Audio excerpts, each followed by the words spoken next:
Test preparatory સર્વિસીસમાં રાષ્ટ્રીય સ્તરે અગ્રણી આકાશ એજ્યુકેશનલ સર્વિસીસ લિમિટેડે ગર્વથી જાહેરાત કરી કે ગાંધીનગર શાખાના ક્લાસરૂમ પ્રોગ્રામના વિદ્યાર્થી Sumit Kriplani national eligibility cum entrance test 2026માં ઓલ ઇન્ડિયા રેન્ક 3940 મેળવીને ગાંધીનગર સિટી ટોપર તરીકે ઉભરી આવ્યા છે.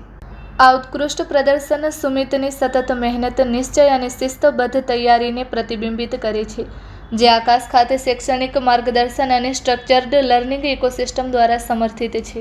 અમદાવાદમાં AIR 373 સાથે આર્યન શાહ યાદીમાં ટોચ પર છે. અન્ય ટોચના પ્રદર્શનકારોમાં AIR 629 સાથે જેનેલ શાહનો સમાવેશ થાય છે.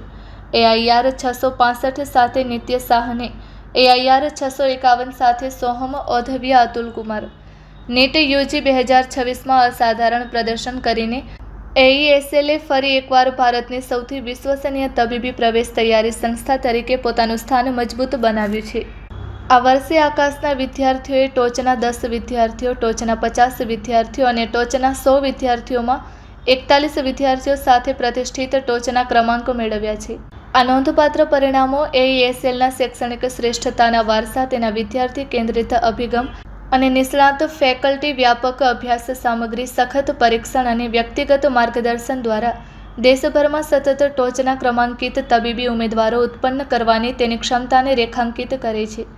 પોતાની ખુશી વ્યક્ત કરતા સુમિત ક્રિપલાણીએ કહ્યું, AIR 3940 મેળવવું અને ગાંધીનગર સિટી ટોપર બનવું એ એક સ્વપ્ન સાકાર થયું છે.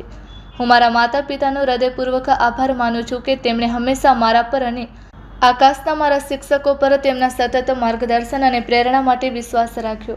નિયમિત મોક ટેસ્ટ, વિગતવાર પ્રદર્શન વિશ્લેષણ, શંકા નિવારણ સત્રો અને શિસ્તબદ્ધ વર્ગખંડ શિક્ષણથી મને મારી તૈયારી દરમિયાન મારા ખ્યાલોને મજબૂત બનાવવામાં અને ધ્યાન કેન્દ્રિત કરવામાં મદદ મળી.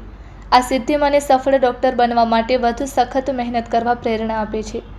Report by Ashwin Limbachiya, Ahmedabad. કાપડિયા દર્શિલ છે અને મેં નીટ 2026માં મારા માર્ક્સ 665 આવ્યા છે. આકાશ તરફથી ખૂબ સપોર્ટ આપ્યો અમને. હું 4 વર્ષથી આકાશમાં છું. મને 4 વર્ષ ખૂબ સપોર્ટ આપ્યો છે. બધા ટીચર્સે મને ફૂલ ગાઈડ કર્યો છે મારા આખા જર્નીમાં. ઘરે હું જે ઇન્સ્ટિટ્યૂટમાં અમને જે બી શીખવાડવામાં આવ્યો છે, હું રોજનું રોજ એને એકવાર પુનરાવર્તન રિવિઝન કરી લેતો હતો દર વખતે. તો મેં બસ એ રાખ્યું કે મારે કંઈ બધું બેકલોગમાં નથી જવાનું. હું એમને એ કહેવા માંગીશ કે તમે સતત વાંચતા જ રહો. કોઈ તમે એક દિવસ તમને એવું લાગે કે આજે વાંચવાની ઈચ્છા નથી થતી, પણ એક દિવસમાં બી થોડું ઘણું તમે 1-2 કલાક પણ વાંચવું જોઈએ તમારે.